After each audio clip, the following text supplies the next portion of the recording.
একবার আল্লাহ রাসূল সাল্লাল্লাহু আলাইহি ওয়া আলিহি ওয়াসাল্লাম নামাজ একটু বেশি ছোট করে ফেললেন, সংক্ষিপ্ত করে। সাহাবারা বললেন, ইয়া রাসূলুল্লাহ, এত তাড়াতাড়ি নামাজ শেষ করলেন, এত তাড়াতাড়ি তো করতে দেখি না।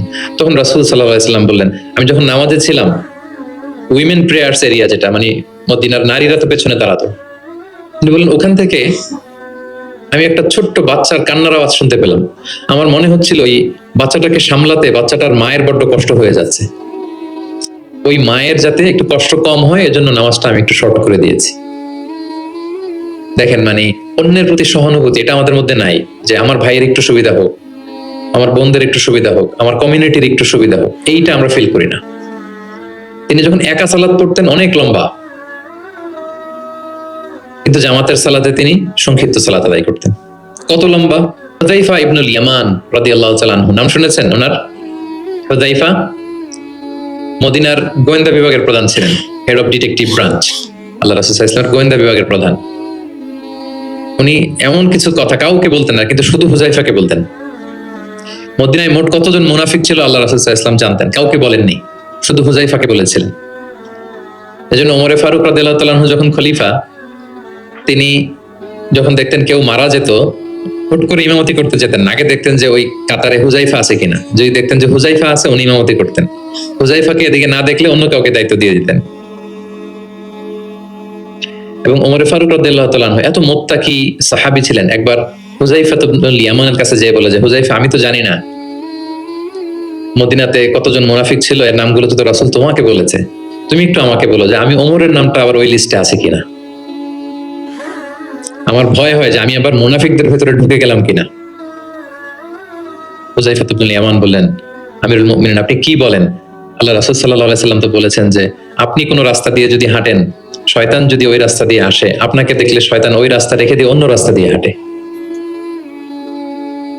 কোশ্চিনকালেও মুনাফিকদের লিস্টে আপনার নাম থাকতে পারে না। তো এই হুযায়ফা ইবনুল ইয়ামান রাদিয়াল্লাহু তাআলা আনহু, উনি বললেন, একবার রাতে আমি আল্লাহ রাসূল সাল্লাল্লাহু আলাইহি ওয়াসাল্লামের সাথে কিয়ামুল লাইল মানে তাহাজ্জুদের নামাজে শরীক হওয়ার সুযোগ পেয়েছিলাম। একা একা নামাজ তিনি করতেছিলেন, হুযায়ফা যে জয়েন করেছেন। তখন রাসূলুল্লাহ সাল্লাল্লাহু আলাইহি সাল্লাম সূরা বাকারা দিয়ে শুরু করলেন। কোন সূরা? বলেন, সবাই বলেন তো কোন সূরা? কোরআনের সবচাইতে দীর্ঘতম সূরা। আয়াত কত? 286, মানে অনেক বড় সূরা। তো উনি শরীক হলেন, শরীক হওয়ার পরে আল্লাহ রাসূল সাল্লাল্লাহু আলাইহি সাল্লাম সূরা বাকারা দিয়ে শুরু করলেন। তো উনি ভাবলেন মনে হয় 100 আয়াত যাওয়ার পরে রাসূল সাল্লাল্লাহু আলাইহি সাল্লাম রুকুতে যাবেন। কত আয়াত যাওয়ার পরে? 100 আয়াত গেল, যায় না রুকুতে। 200 আয়াত গেল, তাও যায় না রুকুতে। 286 আয়াত শেষ, মানে সূরা বাকারাই, তাও রুকুতে যায় না। এরপরে রাসূল সাল্লাল্লাহু আলাইহি ওয়াসাল্লাম সূরা আলে ইমরান শুরু করেছেন, ওইটাও শেষ। এরপর রাসূল সাল্লাল্লাহু আলাইহি ওয়াসাল্লাম সূরা নিসা শুরু করেছেন। Could you imagine that? আপনি চিন্তা করতে পারেন? তার মানে এক এক রাকাতে উনি 2 থেকে 3 ঘন্টা, মাঝে মাঝে এমন হয়েছে 2 রাকাতে সারা রাত শেষ কভার করে দিয়েছেন। এবং হুযায়ফা বলেন, আমার কাছে মনে হলো যতক্ষণ তিনি দাঁড়িয়ে তেলাওয়াত করছিলেন ঠিক ততক্ষণ আবার রুকুতে ছিলেন, যতক্ষণ রুকুতে ছিলেন ঠিক ততক্ষণ আবার সিজদায় লুটিয়েছিলেন। 2 রাকাতে পুরো রাত তিনি শেষ করে দিয়েছেন। তাহলে রাতের সালাতে তিনি দীর্ঘ তেলাওয়াত করতেন।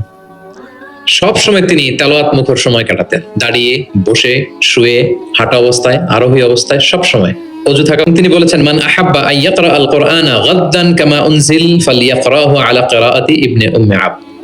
জিবরিল যেভাবে কোরআন নাজিল করেছে হুবহু এইভাবে কোরআন যে শিখতে চায়, সেজন্য ইবনে মাসউদের কাছে কোরআন শিখে। সাহাবারা ইবনে মাসউদ রাদিয়াল্লাহু তাআলা আনহুর কাছে এভাবে কোরআন শিখতেন। তাহলে দেখেন, কোরআন অন্যকে শোনাতেন, অন্যদের থেকে শুনতেন, এবং কোরআন যারা শিখে এবং শেখায় তাদেরকে তিনি শ্রেষ্ঠ বলে ঘোষণা দিয়েছেন। খায়রুকুম মান তাআল্লামাল কুরআন ওয়া আল্লামা, যে কোরআন শেখে এবং শেখায় সে তোমাদের মাঝে শ্রেষ্ঠ। আপনি যদি শিখেন, লজ্জার কিছু নাই যে বয়স আমার 40 হয়ে গেছে, 50 হয়ে গেছে, আমি তো পারি না। না, এটা আপনার জন্য সৌভাগ্যের, it's a blessing, you are lucky, it's an honour.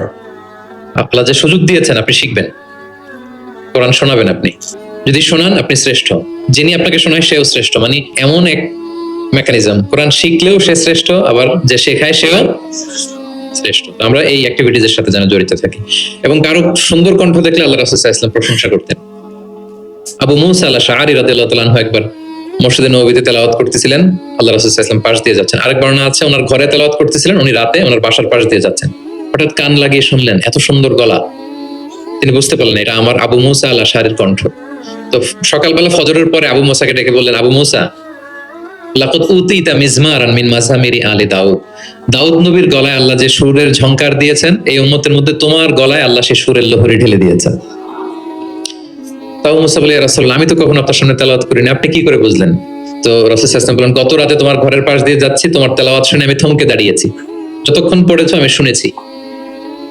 Abu মুসা আল আশআরী তো অবাক হলেন, বলেন, ইয়া রাসূলুল্লাহ, আপনি দাঁড়িয়ে আমার তেলাওয়াত শুনেছেন, এটা যদি জানতাম আমি যে আরো কত সুর করে পড়তাম, আমি যে আরো কত সুর দিয়ে পড়তাম, ফজর পর্যন্ত পড়তাম। দাউদ আলাইহিস সালাম নবীদের মধ্যে সবচেয়ে সুরে লাগা গলার নবী ছিলেন। ওনার উপরে জাবুর কিতাব নাজিল হয়েছিল। আকাবা একটা উপসাগর আছে জর্ডানে, আমি এবার জর্ডান ভিজিটে দেখে এসেছি।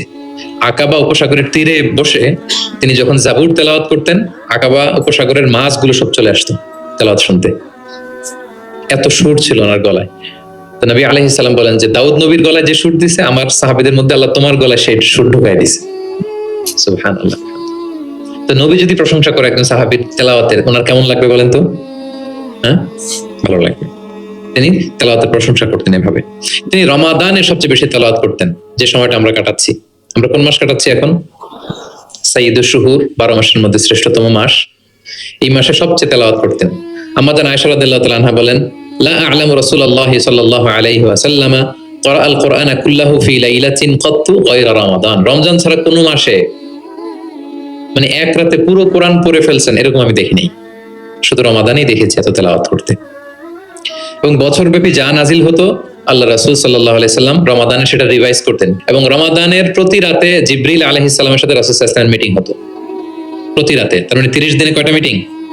30টা মিটিং। কি হতো এই মিটিং এ? সারা বছর যা নাজিল হয়েছে রাসূল সাল্লাল্লাহু আলাইহি ওয়াসাল্লাম জিবরিল আলাইহিস সালামকে সেটা শোনাতেন, আবার জিবরিল আলাইহিস সালাম রাসূল সাল্লাল্লাহু আলাইহি ওয়াসাল্লামকে শোনাতেন, দুই পক্ষ থেকে। আর যে বছর আল্লাহ রাসূল সাল্লাল্লাহু আলাইহি ওয়াসাল্লাম ইন্তেকাল করেছিলেন, ওই বছর পুরো কোরআনটা দুইবার জিবরিল আলাইহিস সালাম আল্লাহ রাসূল সাল্লাল্লাহু আলাইহি ওয়াসাল্লামকে শুনিয়েছেন, আবার আল্লাহ রাসূল সাল্লাল্লাহু আলাইহি ওয়াসাল্লাম দুইবার জিবরিল আলাইহিস সালামকে শুনিয়েছেন।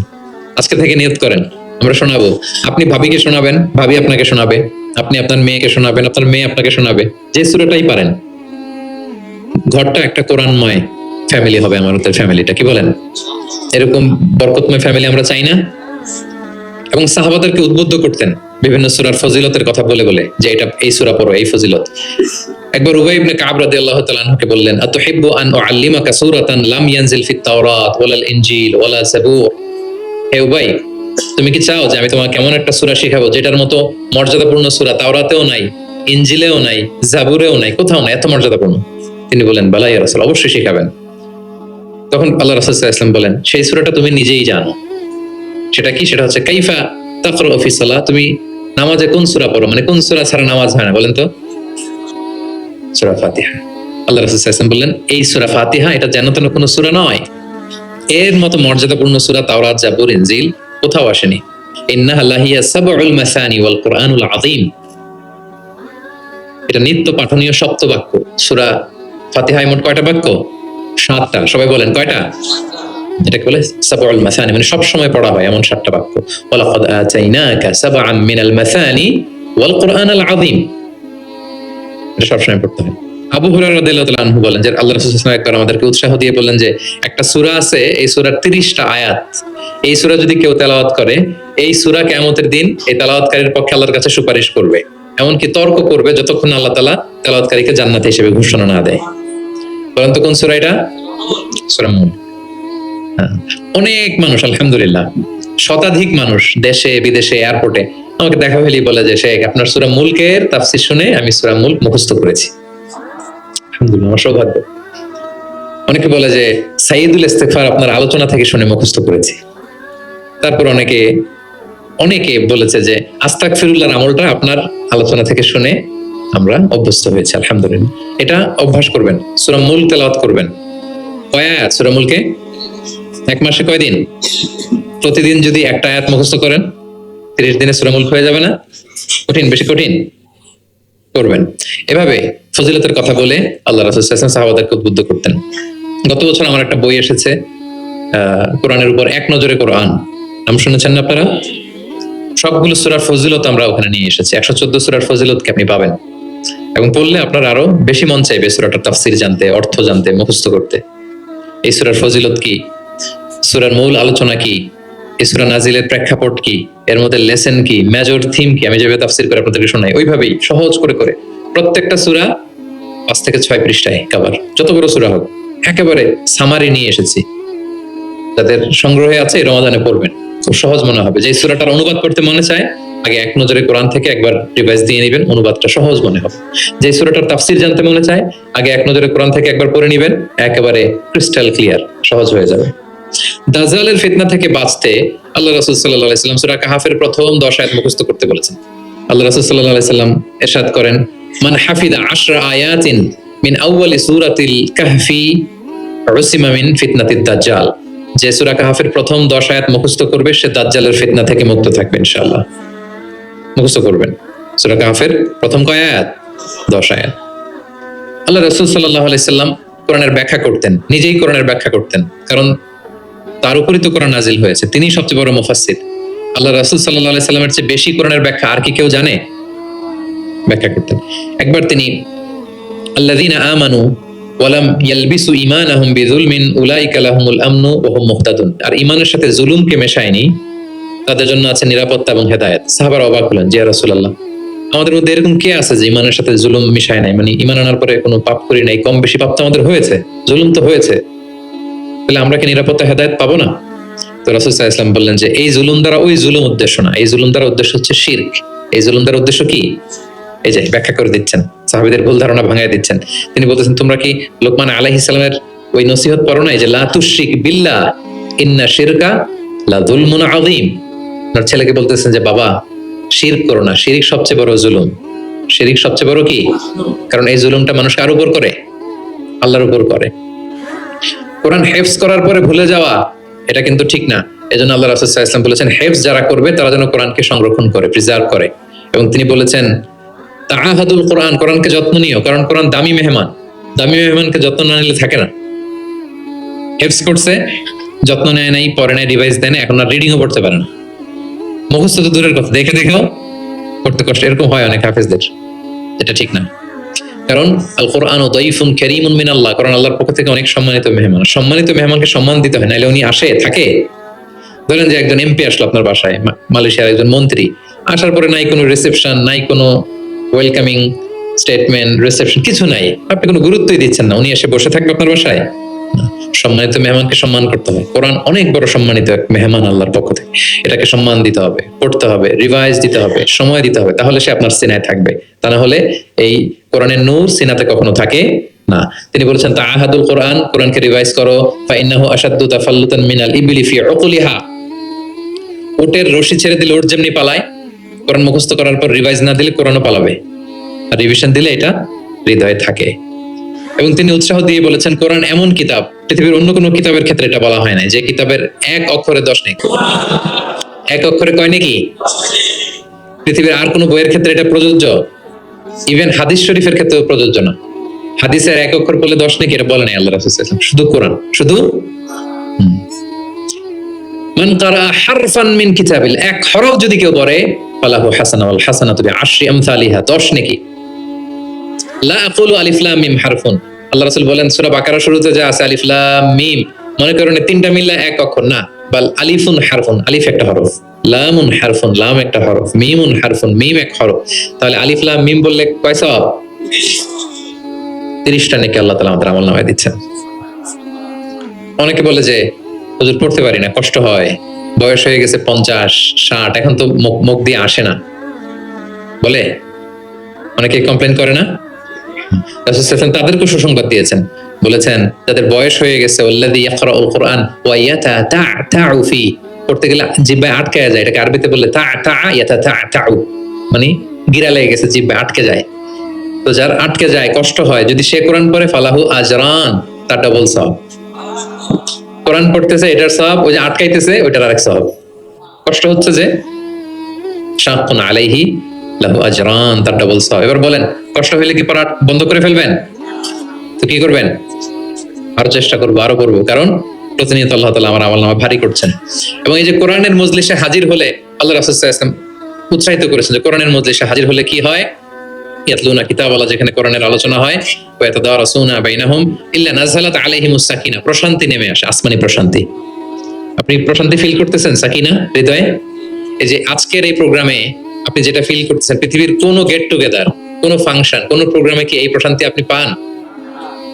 পাইলে বলেন, পাবেন? কোরআনের যে মাজলিস, ওটাতে বসলে একটা আলাদা আসমানি প্রশান্তি।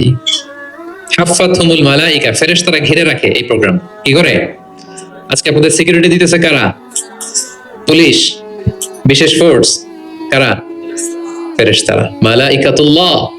ওয়া যাকারাহুমুল্লাহু ফীমান ইনদা, এবং আল্লাহ তাআলা ফেরেশতাদের সামনে গর্ব করে বলে, দেখো আমার বান্দারা আমাকে দেখে নাই, জান্নাত দেখে নাই, জাহান্নাম দেখে নাই, কোরআন পড়ে বিশ্বাস করেই আজকে চলে আসছে, গর্ব করে বলতে থাকে। তখন আল্লাহ বলে যে এই বান্দারা কি চায়, আজকে যা চাবে তাই দিয়ে দেব। যেন ইফতারের পূর্ব মুহূর্তে দোয়া কবুলের একটা মহেন্দ্রক্ষণ, আমরা যেন এই সময়টাকে কাজে লাগাই, আমরা আল্লাহর কাছে দোয়া করব। আর এত এত ফজিলতের পরেও যারা কোরআন পড়ে নাই, তাদের নসিবে কি থাকবে বলেন?